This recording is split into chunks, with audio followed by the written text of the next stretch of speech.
si dans 10 ans, tu es toujours au même endroit, dans le même métier, et que tu n'as rien fait, alors que là, maintenant, tu sentais que ça n'allait pas. Et je me dis, mais non, mais je ne supporterais pas, en fait, de n'avoir rien fait. À partir de ce jour-là, où cette porte qui s'est ouverte, cette graine vraiment qui est, tiens, peut-être qu'il y a vraiment un souci avec le travail que tu fais et qu'il y a peut-être autre chose à faire, là, je me dis, ah, mais peut-être que là, je vais réussir à trouver quelque chose qui me plaît vraiment. La petite voix, la petite voix, la petite voix, la petite voix. Bonjour, je suis Herveline et j'ai le plaisir de vous présenter La Petite Voix, le podcast qui donne la parole à ceux et celles qui nous font du bien. Ils sont psy, sophrologues, magnétiseurs ou autres et se consacrent à notre bien-être et à notre développement personnel. Que vous soyez sceptique ou convaincu, vous serez sûrement curieux de leurs histoires. Quel chemin ont-ils parcouru pour choisir ces métiers dédiés aux autres ? En quoi consiste leur pratique et que leur apporte-t-elle ? Voilà les questions que je vais leur poser lors de ces conversations intimes, sans blabla. Des conversations qui vont nous éclairer, nous inspirer. Si vous aimez ce podcast, parlez-en autour de vous et dites-le moi avec des étoiles sur iTunes. N'oubliez pas aussi de vous abonner pour ne rater aucun épisode. Alors, prêt à écouter La Petite Voix pour entendre la vôtre ? La Petite Voix, le podcast, c'est parti ! Est-ce que vous avez écouté votre corps aujourd'hui, votre respiration ? Est-ce que vous savez où sont les tensions, où est l'espace ? Ce n'est pas une question piège, hein ? Allez, j'avoue, moi je viens juste de faire l'exercice à l'instant en ayant eu l'idée de vous poser la question. Alexia Terroitin, mon invitée du jour, a longtemps vécu, comme elle dit, uniquement dans sa tête. Très éloignée de son corps, elle s'est laissée un peu porter par ses non-choix de vie professionnelle, par les opportunités qui se présentaient et lui promettaient finalement une belle carrière dans la banque. Jusqu'au jour où ses aspirations profondes ont refait surface. Et puisque sa tête refusait de l'entendre, son corps lui a signalé le malaise. Violemment parfois, mais c'était le chemin nécessaire pour trouver sa voie, celle de la sophrologie. Aujourd'hui, Alexia a complètement trouvé sa place et s'épanouit. Ça s'entend dans sa voix douce, ses mots choisis et sa personnalité qui rayonne. C'est parti donc pour un épisode lumineux qui nous dévoile un beau chemin et un beau métier. Avec Alexia, nous allons parler de conflits de valeurs qui peuvent être très douloureux, de ces moments où le corps nous hurle d'arrêter, d'une quête d'équilibre et enfin de cet état de relaxation qui est nécessaire pour déployer toutes nos potentialités. Bonjour Alexia, bienvenue dans La Petite Voix. Merci, bonjour Herveline. Est-ce que pour commencer, vous pouvez vous présenter s'il vous plaît en quelques mots avant d'évoquer la sophrologie et votre parcours ? Alors je suis Alexia Terroitin, je suis donc sophrologue sur Nantes. Très bien. Donc on va évoquer cette sophrologie ensemble. Moi l'image que j'en ai, c'est que déjà c'est une des thérapies alternatives les plus connues, les plus répandues. On associe beaucoup la sophrologie à la détente et à une forme de relaxation, aussi bien pour le corps que pour l'esprit. Mais tout ça, vous le direz bien mieux que moi tout à l'heure, parce que là c'est certainement très caricatural. Mais vous le savez, moi dans La Petite Voix, je suis non seulement curieuse des thérapies, mais aussi des thérapeutes. Et j'aimerais qu'on commence par parler de vous, de votre parcours. Je crois qu'avant d'être la sophrologue que vous êtes aujourd'hui dans le cabinet où vous me recevez, vous avez eu un premier métier. Est-ce que vous pouvez m'en parler, s'il vous plaît ? Oui, j'ai commencé ma vie professionnelle dans la banque. Avant d'être dans la banque pendant mes années d'adolescente et après, je me suis toujours questionnée sur ce que je voudrais faire comme métier. Et puis, la réponse ne venait pas et je me disais tout le temps, après mon bac ou après mes études, à un moment, ça s'éclaircira. Ce qui n'a pas été le cas. Donc, j'ai fait une école de commerce en me disant que j'allais peut-être trouver un métier là qui me conviendrait parce qu'il y avait plein de choses, c'était assez ouvert comme formation. Et je suis arrivée dans la banque parce qu'il fallait bien que je choisisse quelque chose et que je dis tiens, pourquoi pas. Donc j'ai démarré dans la banque et je suis restée dans la banque pendant un peu plus de 12 ans. Ah oui, en effet. Ouais. Donc là, vous étiez dans un univers très éloigné de la sophrologie où vous êtes aujourd'hui. Si j'entends bien, c'était un peu par défaut. Est-ce que pour autant, si vous êtes resté si longtemps dans la banque, est-ce que vous y trouviez quelque chose qui peut-être ne vous épanouissait pas, mais au moins vous convenait ? En fait, ce qui s'est passé, c'est qu'au début de ma carrière professionnelle dans la banque, j'ai eu la chance d'être dans une entreprise avec des valeurs humaines et un vrai respect des gens, à la fois des gens en interne et des personnes pour lesquelles nous on travaillait, c'est-à-dire les clients, quels qu'ils soient. Je ne me rendais pas compte à l'époque, mais en fait, ça a été un point important pour moi. L'autre point également, c'est que dans cet établissement-là, il y avait un vrai souci de qualité et de service et de conseil aux clients. Donc je me suis retrouvée finalement en étant dans un environnement qui me convenait parce que ces valeurs-là me convenaient. Ça, je l'ai compris encore une fois bien plus tard. Et puis c'est un métier qui m'a aussi fait découvrir des choses sur moi-même que j'ignorais. En particulier que j'aimais beaucoup le contact avec les gens, que ce soit mes collègues ou les clients.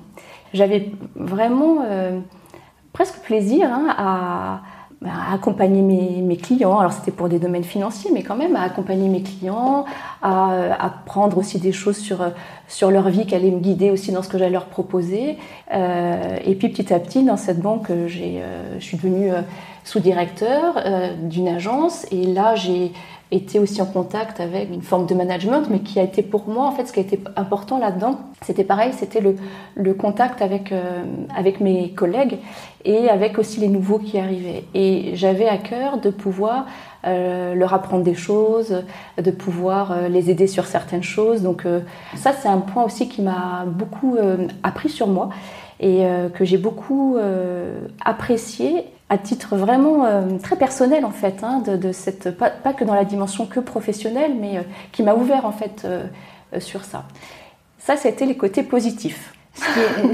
On reviendra tout à l'heure sur les côtés négatifs. Ce qui m'amuse dans la manière dont vous évoquez ce travail à la banque, c'est ce qui ressort en premier, parce que c'est ce qui vous plaisait, c'était déjà ce fil conducteur dans le lien, le côté humain et le service en fait. Tout à fait.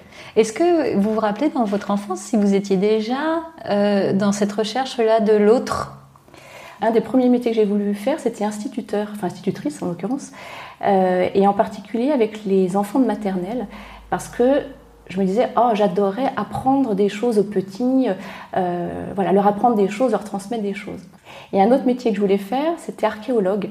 Et archéologue, il y avait pour moi le fait d'aller à la recherche de ce qui avait été, d'une histoire, d'où on vient, enfin voilà, quelque chose de l'ordre de l'origine aussi. Et ça vraiment, ça faisait partie des métiers que j'avais envie de faire. Et le dernier aussi, que j'ai eu envie de faire longtemps, c'était infirmière. Ce qui m'a beaucoup amusée, c'est que quelques temps après avoir commencé mon activité de sophrologue et que j'ai repensé au métier que je voulais faire quand j'étais plus jeune, je me suis dit, mais en fait, dans les métiers que tu voulais faire plus jeune, enfant, voire ado, bah, tout était déjà là. Du coup, vous êtes un peu éloigné de ces premières aspirations. En tout cas, vous vous êtes éloigné un temps dans le milieu de la banque. Malgré tout, vous avez réussi à trouver cet équilibre-là, tel que vous nous le décrivez. En revanche, vous laissez entendre qu'il y avait des mauvais côtés. Il s'est passé des événements qui ont été presque concomitants. Il y a eu le rachat de cette banque à taille humaine par un gros groupe bancaire international. Pour moi, il y a eu un vrai changement de valeur dans l'entreprise et j'ai commencé à me sentir de plus en plus mal en fait dans le métier que j'exerçais. Et parallèlement à ça, donc à l'époque je vivais dans la région parisienne, j'ai eu un premier enfant, puis un deuxième enfant.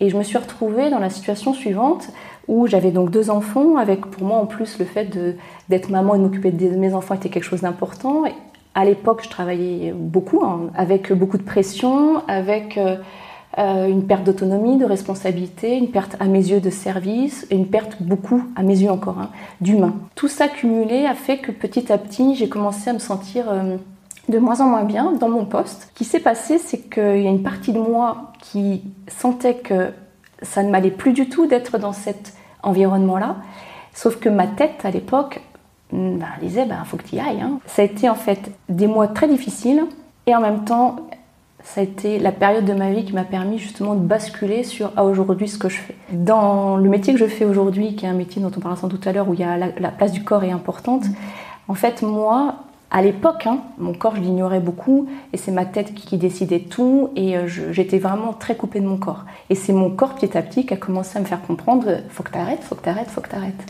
Sauf que ça ne s'est pas fait comme ça et ça a pris un peu de temps.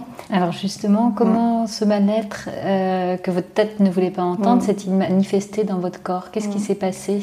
Les signes les plus évidents qu'il a pu m'envoyer, ça a été de l'hypertension, des vertiges, des tremblements, des problèmes de vision, des nausées, et puis bien sûr tout ce qui va être avec des pleurs, des crises de larmes, enfin vraiment ce mal-être en fait qui s'exprimait par le corps aussi. Quand je dis des fois des crises de larmes, c'est qu'à un moment voilà, je sentais que ça débordait en fait, il fallait que ça sorte quelque part. Ça a duré quand même plusieurs mois avant que je comprenne vraiment qu'il fallait que j'agisse. Et il y a eu un déclencheur, c'était un retour de vacances d'été, où je suis rentrée de vacances, je suis arrivée à mon bureau, je me suis installée et je me suis dit mais qu'est-ce que tu fais là? Et je me sentais vraiment mal, et vraiment là je me sentais pas du tout à ma place. Et le midi, je suis allée m'acheter un livre et ce livre il s'appelait Comment réussir à changer de vie professionnelle. Voilà. Et en rentrant le soir, je prenais le RER et je commençais à lire des témoignages. Je me suis dit, mais moi aussi, mais moi aussi je vis ça. Enfin voilà, c'est-à-dire je me reconnaissais vraiment dans les témoignages. Et la deuxième chose qui m'a vraiment mis un coup de pied aux fesses, c'était cette question-là. Si dans 10 ans, tu es toujours au même endroit, dans le même métier et que tu n'as rien fait, alors que là maintenant, tu sentais que ça n'allait pas. Et je me dis, mais non, mais je ne supporterais pas en fait de n'avoir rien fait. Ce jour-là, je me suis dit, là, ça ne va pas. Tu sens bien qu'il y a des choses qui ne vont pas. Je sentais bien qu'il y avait un lien avec le travail, mais je n'avais pas encore identifié les causes réelles et profondes. À partir de ce jour-là, où cette porte qui s'est ouverte, cette graine vraiment qui est, tiens, peut-être qu'il y a vraiment un souci avec le travail que tu fais et qu'il y a peut-être autre chose à faire, là, je me dis, ah, mais peut-être que là, je vais réussir à trouver quelque chose qui me plaît vraiment. En fait, donc, qui me plaît vraiment, c'est qui me correspondait vraiment. Et ce que j'ai fait, j'ai commencé une psychothérapie parce que je sentais bien que c'était le brouillard complet, que je n'allais pas bien, mais que j'arrivais pas à comprendre pourquoi. Et parallèlement, un audit de carrière pour aussi éclairer justement, ce métier que tu aimerais vraiment faire un jour, que tu n'as pas encore trouvé, peut-être que tu as besoin aussi d'être accompagné pour y voir plus clair. Et dans ce travail, en fait, de psychothérapie, c'est là que j'ai mis le doigt sur ce conflit de valeurs. Donc dans le cadre professionnel, là, c'était plus du tout les valeurs que j'avais. En fait, je ne m'étais pas du tout rendu compte à quel point d'être en conflit de valeurs, ça peut faire mal, mais vraiment très mal. Et qu'il y a une partie de nous qui nous dit « mais bouge-toi là, ça ne te va pas, tu n'es pas du tout dans ce qui te convient ». Et puis après, en allant plus loin, en fait, dans ce qui n'allait pas à l'époque, c'était aussi un déséquilibre dans ma vie. Donc il y avait ce côté professionnel où je ne m'épanouissais plus du tout, où je dépérissais. Et puis après, ce décalage aussi, toujours en termes de valeurs, entre par exemple les valeurs de famille, dont je parlais tout à l'heure. J'avais l'impression de ne pas suffisamment m'occuper de mes enfants, ou je rentrais trop tard. Et en plus, j'étais dans un état forcément qui n'était pas extraordinaire, j'étais fatiguée, etc. Et donc il y avait un déséquilibre profond. Et ce déséquilibre aussi, il était dans cette disharmonie entre la tête et le corps. Et grâce à cet épisode de ma vie et à mon corps qui me faisait comprendre ce que ma tête n'arrivait pas à comprendre, qui était ce conflit de valeurs et le fait qu'il y avait un autre sens à trouver, là aussi j'ai commencé à me dire il faut peut-être que tu équilibres un peu les deux, que là ta tête elle prend trop de place et il y a peut-être aussi quelque chose à faire avec le corps en termes d'équilibre vraiment du coup très général. Par cette psychothérapie et cet audit de carrière, j'ai petit à petit avancé, c'est-à-dire que cette période de ma vie m'a permis de me poser et de me dire ok, vraiment de poser les choses quoi. Qu'est-ce qui se passe? C'est quoi ta vie là? Et qu'est-ce que tu veux en faire? Et ça c'est devenu assez essentiel en fait pour moi. Donc là la crise professionnelle était devenue une crise presque existentielle. Cette crise que je croyais être professionnelle était en fait une crise existentielle. Elle était rentrée par ce prisme-là du travail mais venait bousculer toutes les dimensions de la personne que vous étiez. Ouais. J'ai oublié de vous demander, vous aviez quel âge quand vous avez entamé cette thérapie et ce travail? J'avais 35 ou 36 ans. Ok, donc là vous entamez cette thérapie. Oui. Vous vous rendez compte que vraiment il y a un vrai problème d'équilibre à retrouver et notamment aussi un problème dans votre vie pro, mais pourtant vous continuez chaque matin à aller au travail. À quel moment ça a craqué? Parce que ma tête étant encore quand même très forte, je me disais, là, tu œuvres pour trouver quelque chose qui va mieux te correspondre, qui aura plus de sens. Donc pour l'instant, continue à aller au travail. La chose que j'avais pas mesurée suffisamment, c'est que l'environnement professionnel dans lequel j'étais, je dépérissais vraiment. Et j'étais vraiment très mal et je crois que j'avais déjà dépassé une certaine limite. Et ma tête de bon petit soldat me disait, bon bah ok, mais vas-y quand même. Et puis c'était une sorte de, bah t'as peut-être pas le choix ou t'as peut-être pas le droit, qui était qu'une croyance, hein, bien sûr. Et puis je travaillais sur moi, mais c'était encore très noir. Et dans cet audit de carrière, c'est pas comme ça que ça se fait. Hein. Ça demande du temps, ça demande beaucoup d'introspection, ça demande beaucoup de remise en question. Et la période dont je parle là, ça a duré presque 1 an. Pour moi, c'était le trou noir en face avec plein de points d'interrogation. Est-ce que tu vas vraiment trouver quelque chose qui te plaît ? En même temps, il y a une petite voix à l'intérieur de moi qui me disait crois à ça. Et donc ça, c'est quand même très très difficile à vivre au quotidien. Et donc c'est là que mon corps a continué à m'envoyer des signes plus forts, où je me suis fait arrêter donc une première fois pour hypertension dont j'avais parlé. Puis après, j'y suis retournée quelques temps. Et puis à nouveau, plein de signes et toujours le mal-être qui était là. Et au bout de quelques temps encore, je dépose mes enfants à l'école, je vais au RER, et là, pareil, dans la rue, je sentais mon cœur battre la chamade. Je me disais, mais là, je vais vraiment m'écrouler aujourd'hui, c'est pas possible. Et je dis, bon, j'y vais quand même. Donc, je monte dans le RER, je fais un arrêt. Et là, j'étais dans le RER. Je me dis, oh, il faut qu'il s'arrête. Et là, je me sentais vraiment très mal. En fait, en y repensant, c'est comme un danger, voilà, comme s'il y avait un danger et qu'il fallait vraiment que je sorte de là. Et les portes s'ouvrent, donc je me précipite dehors et sur le quai, je me dis, qu'est-ce que je fais là ? Et là, je dis, non, mais je rentre. Et donc, j'ai fait demi-tour et je ne suis plus jamais retournée en fait au travail. Mais vraiment, moi maintenant, avec le recul, hein, pour moi, mon corps, il m'a sauvée. Ce jour-là, il m'a dit, écoute, ça suffit maintenant. Je t'ai envoyé plein de signes, tout ça, tu veux pas me faire comprendre, maintenant, arrête. Je pense que si j'étais encore allée, il m'aurait fait encore comprendre et de plus en plus fort. Enfin, maintenant, j'en suis persuadée, c'est que quand on veut pas entendre certains signes, et bien après, le corps, il continue à essayer de faire comprendre. Et après, j'ai eu la chance, vraiment, enfin moi, dans ma vie, j'ai eu beaucoup de chance au niveau des rencontres. Et j'ai eu la chance d'être accompagnée par un médecin vraiment super qui m'a vraiment aidée, qui a compris beaucoup de choses, qui savait en plus que j'étais en train de faire des démarches pour essayer de trouver autre chose. J'ai eu du mal à accepter pendant quelques temps d'être arrêtée, parce qu'au début, on m'arrêtait qu'1 mois, parce qu'il m'a dit, bon là, vous allez vraiment vous poser. Et puis je me dis, j'y retournerai dans 1 mois. Enfin, je continue à me dire, j'allais y retourner. Hein, pour le moi, bon petit soldat, toujours. Complètement, le bon petit soldat. Et puis, en plus, je vivais mal le fait de ne pas aller travailler, alors que physiquement, j'étais capable. Hein. C'était dans ma tête, dans ma façon d'appréhender les choses que c'était compliqué, mais j'étais capable en termes de capacité intellectuelle, etc. Donc ça, j'avais du mal à le vivre aussi. Heureusement, finalement, que je ne suis pas retournée, mais je continue à avancer.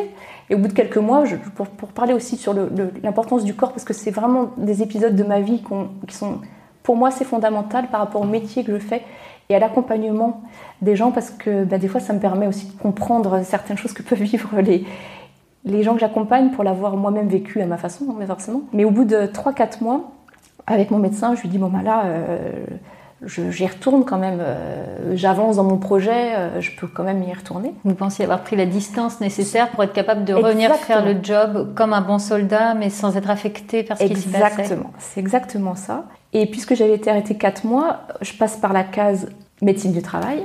Et ce jour-là, je me retrouve face à une femme, la médecin travailleur, qui me regarde et qui me dit, mais avec tellement de sincérité dans sa voix, qui me dit tout justement, est-ce que vous allez bien ? Et là, j'ai été touchée par sa sincérité. Et là, je me suis effondrée en larmes. Et je ne comprenais pas ce qui m'arrivait. Donc, il y a une autre partie de moi qui me regardait, en fait. Il y a qui était juste en train de me parler. Il me disait, mais qu'est-ce qui t'arrive ? Mais pourquoi tu pleures comme ça ? Tu sais bien que là, c'est pas grave. Tu vas retourner travailler, mais parallèlement, tu continues. Donc, qu'est-ce qui t'arrive ? Et je ne comprenais pas. En fait, ma tête ne comprenait pas. Et il était en train d'interroger mon corps qui était en train de pleurer. Et je ne comprenais vraiment pas. Je ne sais pas combien de temps ça a duré. Je ne pouvais même plus à peine respirer. Et je pleurais, et je pleurais. Et la médecin en face de moi qui dit, bon... donnez-moi le nom de votre médecin. Donc elle a appelé mon médecin en disant, vous la recevez aujourd'hui et vous l'arrêtez à nouveau. Et en fait, j'avais pas compris, toujours pas, que non, il fallait pas que j'y remette les pieds. Et du coup, je n'ai jamais remis les pieds après. Donc là, ce jour-là, vous avez accepté que c'était fini, la banque ? Oui, il faut plus que tu y retournes, c'est sûr, il faut pas y aller, quoi. C'était vraiment, pour moi, c'était ça, il faut pas que j'y aille. On sent que vous sauvez votre peau, en fait. Oui, pour moi, il y a vraiment, si j'écoute ma petite voix, là aussi, Je crois profondément qu'il y avait quelque chose de cet ordre-là. Et est-ce que du coup, là vous êtes en train de fermer la porte du chapitre précédent de cette vie professionnelle des 12 années passées dans la banque. Est-ce que le brouillard que vous évoquiez tout à l'heure commence un peu à se dissiper? Est-ce que vous voyez plus clair sur votre nouveau projet pro? Les premiers rendez-vous avec la personne avec laquelle j'ai fait l'audit de carrière, je lui disais, voilà, je sais ce que je veux faire en fait. Je sais que je veux accompagner des personnes pour leur transmettre quelque chose, je sais pas quoi, transmettre les choses pour qu'ils soient autonomes avec ce que je vais pouvoir leur apporter et leur permettre d'avoir plus confiance en eux, de pouvoir être plus eux-mêmes. Voilà. Moi, c'était ça. J'avais le grand titre, c'était ça. Sauf qu'une fois que j'avais mis ça comme titre, d'accord, mais quoi? Et un jour, dans mes différentes explorations, je lis quelque chose sur la sophrologie, que je ne connaissais pas. Et ce que je lis, je me dis, ah mais attends, mais ça correspond vraiment à ce que j'ai envie de faire, ça. Il y avait, dans ce que j'avais lu, il y avait à la fois cette notion pour moi de transmission, d'accompagnement, le fait aussi de l'autonomie de la personne qu'on accompagnait. Il y avait des thèmes comme la confiance, le bien-être, mais pour moi c'était surtout en plus le fait d'apprendre à être bien par soi-même, quoi. Et quand j'ai commencé à me renseigner un peu plus sur ce qu'était la sophrologie, sur comment on accompagnait les gens, ce que les gens y trouvaient, etc. Et là, c'est ce jour-là que ça s'est éclairé. C'est-à-dire ce jour-là, j'ai vraiment eu ce sentiment, cette impression d'avoir la pièce du puzzle qui me manquait. Il y avait une évidence. Ah, mais alors là, une évidence comme j'en ai jamais ressenti avant. Et quand cette pièce du puzzle s'est mise, c'est comme si le brouillard que je ressentais depuis des mois, voire des années, s'éclairait tout d'un coup. Avec cette évidence, quelque chose que je n'avais jamais connu auparavant, c'était la notion de confiance. Et ça a été pour moi quelque chose de très puissant parce que j'avais cette confiance vraiment profonde que, mais oui, c'est ça. Mais je ne sais même pas comment l'expliquer avec des mots, tellement c'était à l'intérieur de moi. Et d'une confiance, mais jamais j'avais ressenti une confiance pareille. Et de me dire, mais c'est ça, c'est ça. En fait, on a l'impression que vous avez étudié plein d'options avec votre mental, et que tout d'un coup, c'est le cœur qui parle. Exactement. Et là, ça va tout nettoyer autour et ça va s'imposer sans questionnement finalement. C'est exactement ça. Pour moi, vraiment, c'est une évidence. Et la confiance qui va avec. Qui a été importante pour moi, cette notion de confiance, parce qu'il y a quelques années où plein de gens dans mon entourage ne connaissaient même pas la sophrologie, et il y a plein de gens qui me disaient « mais attends, mais c'est quoi ce truc? Et tu vas faire ça, et tu quittes la banque pour ce métier-là, et tu sais même pas si tu vas pouvoir gagner ta vie. » Et voilà, donc j'ai eu beaucoup d'incompréhension autour de moi. Donc heureusement, j'avais autour de moi aussi, dont mon conjoint, des personnes qui croyaient en moi et en mon projet. Mais cette confiance que je ressentais, elle a été essentielle pour m'aider à y aller, j'avais presque envie de dire, contre vents et marées. Donc du coup, vous avancez, évidemment là tout de suite le chemin s'éclaire, vous entamez une formation? Oui. Déjà, j'ai essayé aussi de sentir quelle école j'avais envie de faire. Et donc j'avais fait une sélection de, je crois, 6 écoles à l'époque. Et donc je suis allée me déplacer dans chacune des écoles pour essayer de me dire laquelle je choisis, dans laquelle j'ai envie de faire cette formation. Pour moi, c'était quand même en plus très important. Je changeais de voie professionnelle. Et donc là aussi, c'est là que j'ai essayé, je commençais, c'était des balbutiements dans le fait de m'écouter en fait. Et donc en allant à la rencontre de ces écoles et des directeurs ou directrices de ces écoles, de sentir aussi où est-ce que j'ai envie d'aller. Et donc j'ai commencé ma formation à Rennes, en fait, à une école qui est à côté de Rennes. Cette formation a duré 2 ans, sachant que quand j'ai démarré cette formation, au début, je me suis dit il me faudrait une formation la plus courte possible, comme ça j'apprends ce métier et puis après je me lance. Et il y a une personne, je me rappelle, qui était elle sophrologue aussi, mais elle faisait pas de la sophro comme je fais, c'était plus de la sophro-analyse, et qui m'a fait comprendre, mais vous savez, là, le métier que vous allez apprendre, j'avais pas encore tout saisi, le métier que vous allez apprendre, c'est pas un métier théorique, il y a besoin d'un temps d'intégration personnelle, il y a besoin de temps. Et après, je me suis dit, mais oui. Et une formation de sophrologie en 6 mois, comme ça existe aujourd'hui, il n'y a pas ce temps. Parce qu'en fait, c'est un vrai travail sur soi-même. Comment on fait en étant en formation en sophro? En fait, quand Quand j'ai démarré le premier stage, je me suis surprise à comprendre mais la première personne qui va bénéficier de la formation, c'est moi. Pareil, je n'avais pas intégré ça. Parce que il y a bien sûr il y a un peu d'apport théorique et tout ça, mais il y a beaucoup de pratique, donc d'expérimentation sur soi-même. C'est une formation qui passe par une intégration vraiment très personnelle pour pouvoir après le transmettre aux autres. Donc vous avez suivi ces 2 années de formation. Est-ce que c'est à ce moment-là que vous déménagez à Nantes Est-ce que ça correspond aussi à cette envie d'autre chose, le fait de quitter Paris ? Oui, donc on a déménagé à Nantes à la fin de la première année de formation. Et ce changement de lieu de vie, alors moi je suis originaire de Nantes, il était lié aussi pour moi à cette recherche d'équilibre. D'accord. Donc vous avez démarré votre activité de sophrologue ici à Nantes. C'était il y a combien d'années maintenant ? J'ai démarré en janvier 2012. Donc ça fait 7 ans et demi, presque 8. C'est ça. Ouais. D'accord. Donc vous êtes installée ici. Est-ce que on va parler maintenant un peu de votre métier. Est-ce que vous pouvez définir avec vos mots ce qu'est la sophrologie ? Alors je vais dire vraiment avec mes mots à moi. J'accompagne les personnes à se rendre compte qu'elles ont toutes les ressources nécessaires en fait en elles pour être plus acteurs de leur vie, être en capacité d'aller de plus en plus vers elles-mêmes en fait, vers cette liberté d'être eux-mêmes, aller vers leur potentiel. Pour moi, il y a vraiment cette notion de s'ouvrir à soi-même et en étant en contact avec ses propres ressources. Et que des fois, on cherche à l'extérieur tout plein de choses et que bien souvent, en fait, on a tout ça à l'intérieur de soi. Et qu'on peut aller activer nos propres ressources, qu'elles soient mentales, corporelles, respiratoires, pour son propre bien-être en fait. C'est ça qui est intéressant dans la sophrologie, et vous l'avez déjà évoqué en parlant de votre propre cas, c'est qu'on travaille beaucoup le lien entre le corps et l'esprit et la psyché en fait. Il y a vraiment cette recherche d'équilibre, d'harmonie entre le corps, le mental. Moi, j'y intègre aussi les émotions. On est un tout. Et comment ce tout, on peut aller vers cet équilibre-là.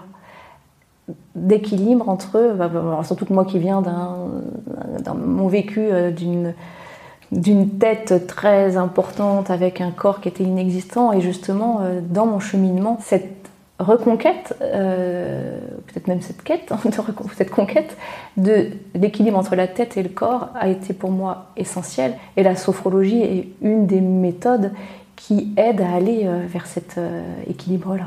La sophrologie, moi j'associe vraiment ça à des techniques de détente et de relaxation. Est-ce que c'est le cas ? La détente et la relaxation va être le chemin d'accès.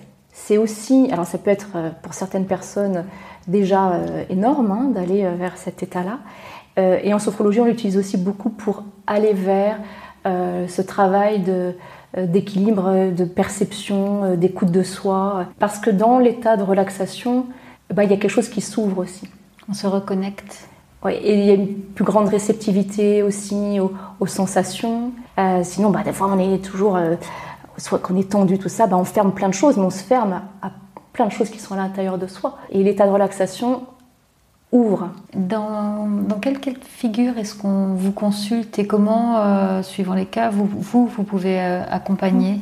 Moi, j'accompagne des personnes déjà en individuel et aussi en groupe, ici à mon cabinet, et puis des fois aussi j'interviens dans des écoles. En individuel, dans mon cabinet, je reçois des enfants, des adultes, des adolescents, des seniors. Dans les thèmes les plus récurrents, je vais dire ça, il y a beaucoup de recherche de plus de confiance en soi, de gestion de ses émotions, de meilleur sommeil, de préparation aussi de certains événements, comme l'arrivée d'un enfant, mais ça peut être aussi même passer le permis de conduire, passer un examen, voire même des fois aussi des examens médicaux aussi, tout ce qui va être dans la préparation à un événement qui peut être angoissant, stressant, et pour permettre à la personne de savoir à la fois retrouver plus de calme, retrouver sa capacité aussi à gérer la situation. J'accompagne aussi pas mal d'enfants pour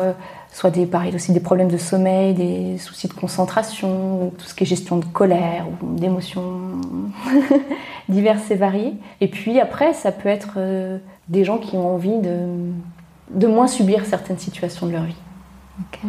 Est-ce que vous pouvez nous donner un exemple précis d'une personne que vous avez accompagnée, qui est venue vous voir au départ avec une problématique, et nous expliquer comment vous l'avez accompagnée, sur combien de temps et avec quels résultats?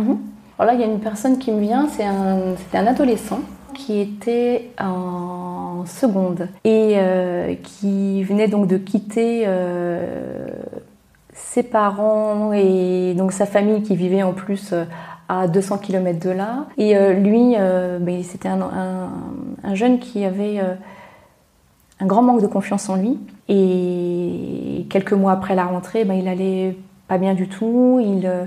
Sa confiance dégringolait. Donc je l'ai accompagné sur, je crois, 7 ou 8 séances. Et son objectif, en fait, c'était de retrouver confiance en lui. Ce qu'on a beaucoup travaillé tous les deux, ça a été la première chose que j'ai faite avec lui, c'était ses ancrages et sa posture. C'était un jeune qui, quand il se mettait debout, il avait toujours les épaules vers l'avant, les mains derrière le dos. Et donc je lui ai fait comprendre petit à petit que déjà dans sa posture, il était dans une posture prise de soumission. Là, pour lui, on a travaillé la verticalité, d'apprendre à être plus droit, d'être bien ancré dans le sol, de trouver vraiment son équilibre déjà dans son corps. Ensuite, on a aussi mis l'accent sur la respiration, donc d'apprendre à respirer en particulier avec le ventre pour l'aider à la fois à se poser, à s'ancrer, à se calmer par rapport aux événements qu'il était en train de vivre et de trouver déjà du calme en fait à l'intérieur de lui.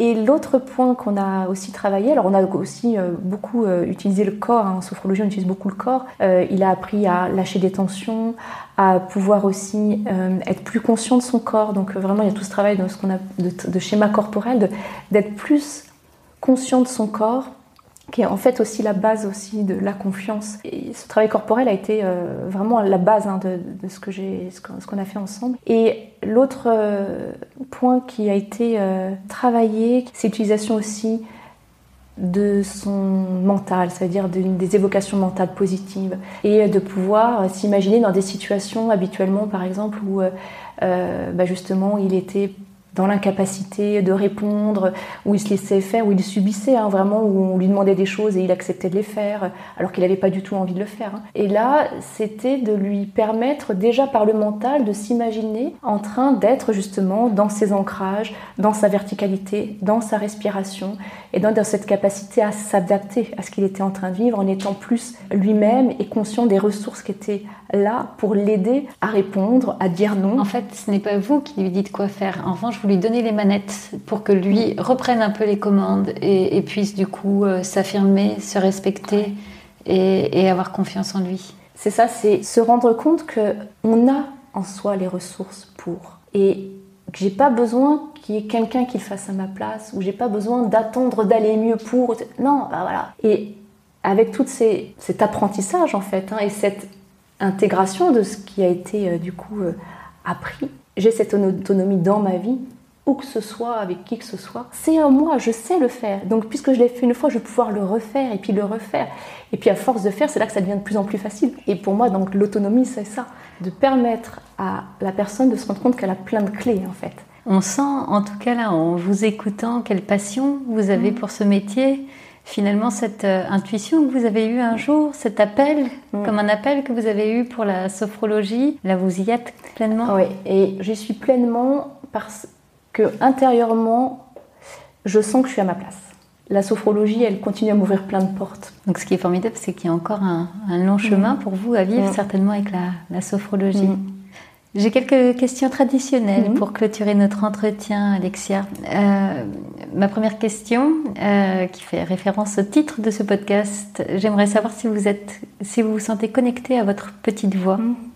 La réponse est oui, et de plus en plus. Et à aujourd'hui, je me surprends régulièrement quand il y a une situation ou quelque chose que je ressens, ou une situation par exemple où je devais devoir faire un choix, ou même des fois, hop, je me stoppe, je Je ferme les yeux, je me recentre et je suis dans qu'est-ce que tu ressens là? Je lui laisse de plus en plus de place, ouais. Et je l'écoute de plus en plus. Ouais. Est-ce que vous auriez un livre à nous conseiller qui vous a accompagné dans votre cheminement, justement? Le premier livre qui m'a vraiment aidée, c'était à cette époque où je commençais à me poser des questions justement sur cet équilibre entre la tête et le corps. Je lis le livre de David Servan-Schreiber qui s'appelle Guérir. Donc c'était vraiment pour moi le premier livre dans ce thématique-là que je lisais. Et ce livre, il m'a beaucoup éclairé justement sur cette notion d'équilibre, sur ce champ aussi de l'émotionnel, sur ce que pouvait générer un déséquilibre et sur le fait qu'on pouvait agir pour aller vers l'équilibre. Et c'est suite à la lecture de ce livre que j'ai commencé à faire du yoga pour aller justement vers une reconquête de mon corps. Alors ce sera peut-être la réponse à la question suivante, le yoga. Est-ce que vous avez un rituel bien-être quotidien? Dans les rituels que j'ai, il y a beaucoup en lien avec la respiration. Plusieurs fois par jour, je vais faire des respirations conscientes, des respirations profondes. Et puis il y a des moments que je m'accorde vraiment pour moi de temps de respiration mêlée avec de la méditation ou des fois avec de la sophrologie, bien sûr. Et ma dernière question, Alexia, êtes-vous heureuse? De plus en plus. C'est dans ce que je ressens d'être de plus en plus en contact avec moi-même, d'être de plus en plus libre d'être moi-même. Il y a encore tout un chemin, je pense que c'est un travail d'une vie. Bien souvent, des fois, je me dis « Ah ouais, là, je suis heureuse ». Et je suis vraiment en fait heureuse d'être dans cette expérience de vie, bien souvent dans cette gratitude de la vie. Et parallèlement à ça, j'ai aussi ajouté une chose qui me semble fondamentale, c'est justement d'être dans l'accueil de ce qui est. Ok, il y a telle situation, voilà comment je suis en train de le vivre, c'est ok et j'accueille ça. Et une fois que je l'ai accueilli, c'est d'accord. Merci Alexia pour ce partage en toute authenticité, avec beaucoup de passion. Alors ce que ceux qui nous écoutent ne verront pas, c'est que vous avez beaucoup fermé les yeux pendant l'entretien. Je sentais que vous alliez chercher à l'intérieur ces expériences, ce ressenti que vous vouliez partager de la manière la plus juste possible. Donc merci de vous être prêtée à cet exercice-là. Merci beaucoup Alexia. C'est avec plaisir. Merci beaucoup Herveline pour ce temps partagé et très riche aussi. Merci. Merci.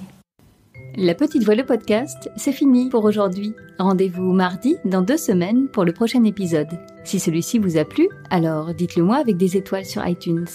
Parlez-en aussi autour de vous. Et pour ne rater aucun épisode, pensez à vous abonner sur votre appli de podcast ou sur les réseaux sociaux.